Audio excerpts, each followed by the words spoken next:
My name is David Lance, and I'd like to talk with you about what new media means for you. Image is replacing writing as the main source of communication. Think of a still picture on a camera. It becomes an avatar on social media.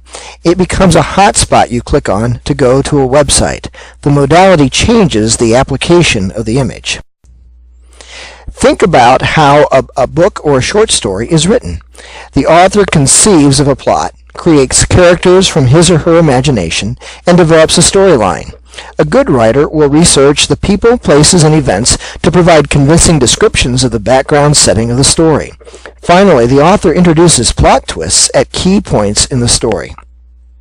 Many people, for example, grew up reading J.R.R. Tolkien's trilogy, The Lord of the Rings.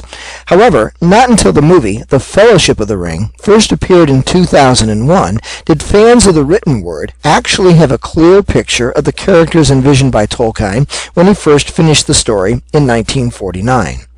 On the DVD, you can see the making of The Lord of the Rings. You can find out about the world of Middle-earth, and you can view selected scenes. All this and more from a book first published over 60 years ago. The way we write has changed because what we write is now consumed in many different ways. The new way of writing was envisioned over 100 years ago by a master storyteller.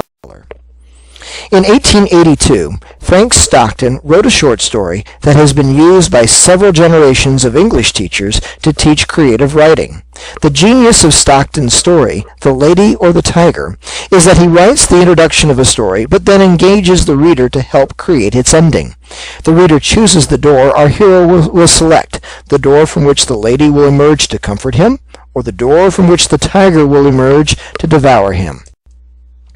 What if the reader had the ability to customize the story as they read it, explore more information about the character, places, plot ideas as they desired, or not?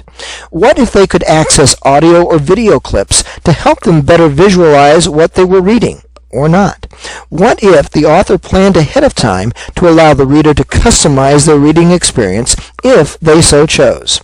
What if the author learned to write a mass-market work with the ability for it to be mass-customized?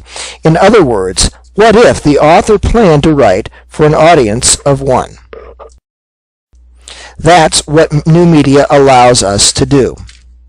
With the introduction of new media, you can now present the reader with their own unique reading experience. We can now create files of new media content.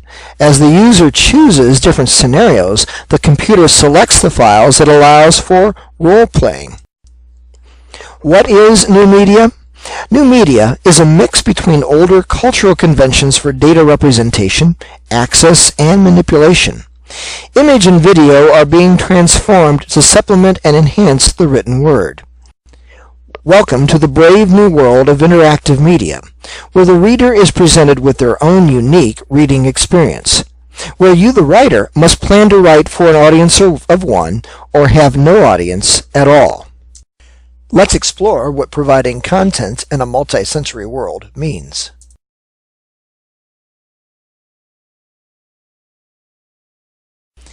Images and videos are being used to supplement and enhance the written word. Consider a discussion of two constellations in my novel, The Sword of the Scroll. A thought flashed through Daniel's mind. Quickly, he searched out the constellation of the Greek god known as Hercules. There! Yes, there it was, above Draco on the horizon and to the northwest. The point, what we once called a book, now for the reader, can become a portal to information on the internet through embedded hyperlinks, can become a movie, can become a game. You see, pre-internet enabled new media, you wrote on a finite print space. You wrote for mass consumption and, in assuming a mass audience, negated the individuality of the readers. In a world of internet-enabled new media, we need to plan on mass customization. We need to write for an audience of one. Amazon's Kindle is the doorway to the world of new media writing. They are moving forward to allow the author to embed hypertext, audio, and video. Want to continue the conversation on these and other topics? Well, I would too. My name is David Lance, and I'm a 50-plus-year-old author trying to make sense of all of this. Come join me for a conversation on my blog about my high-tech journey to a LinkedIn world and at my website, www.wisejargon.com. Or you can visit me on my Amazon author page, as well as on Facebook on my Wise Jargon for a LinkedIn World page. And finally, you can even follow me on Twitter at wisejargon@twitter.com. Thanks so much, and God bless.